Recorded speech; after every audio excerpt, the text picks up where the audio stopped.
Hey, what's up, people? Yo, I like reading, right? And I was just like fucking online and shit, and I was just reading about friggin' like, like law enforcement and stuff, and the types of things that a person can use to fucking like, that they can use in order to, either prove someone guilty or prove someone innocent and shit. Like, I was like, reading like all this stuff online and shit, right? I just wanted to fucking like make a post about some of this stuff because some of this stuff is pretty fucking interesting, right? So like, there's basically the emerging deception detection test, which is basically it's beyond polygraph and concealed information test. Two emerging technologies are being explored for deception detection. It is a functional magnetic resonance imaging measured brain activity by tracking blood flow with the theory that lying requires a greater cognitive effort that is visible in areas of the prefrontal cortex. Another method, eye detect. It's basically, the eye movement when looking at is a non-intrusive computerized test that monitors minute changes in the subject's eye movement and pupil size.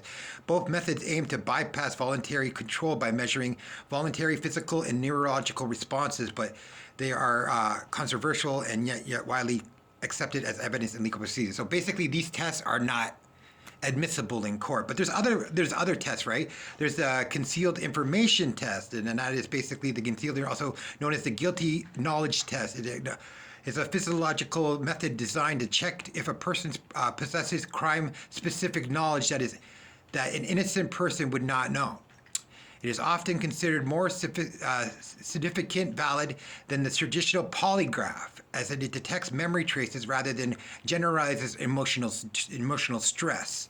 The test works by presenting the subject with a series of multiple choice questions along with non-ideal of the crime.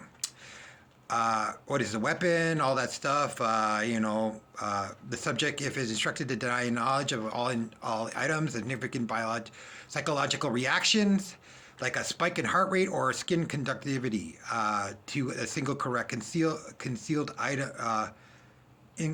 To the single correct concealed item suggests that the person recognizes it, linking them to knowledge of the crime.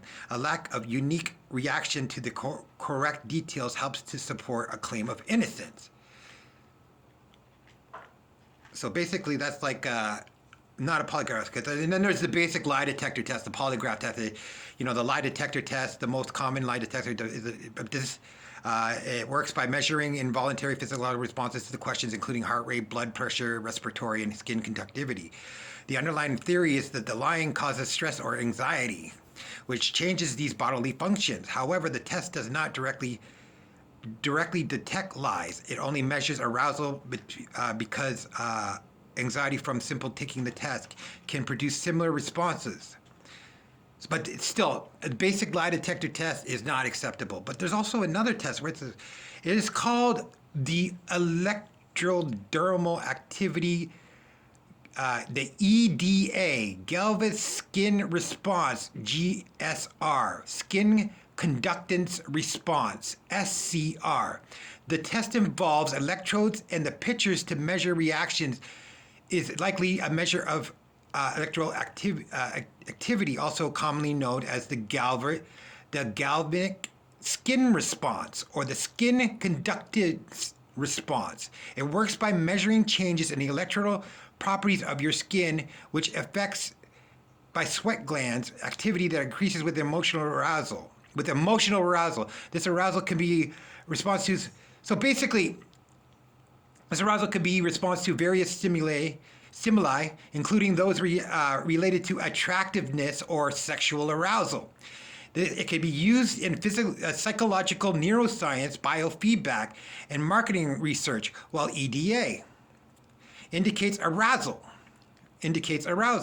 It doesn't specify the types of emotion, so it often uses with other measures for a complete understanding. So basically, a person could use this, to prove them, you could use this to either, prove someone innocent, or a person could use this to prove themselves innocent if they're being accused of something like, I don't know, being a pedo or something, right? Or fucking, something along that lines, right? They show you, they hook you up with a whole bunch of electrodes and shit, and they just show you a whole bunch of pictures, and they show you, see what kind of responses you get. So, this could be used also in court. Yeah. So this could be used to like clear somebody's name, or actually, it could also be used maybe, to make prove somebody if they're guilty or not.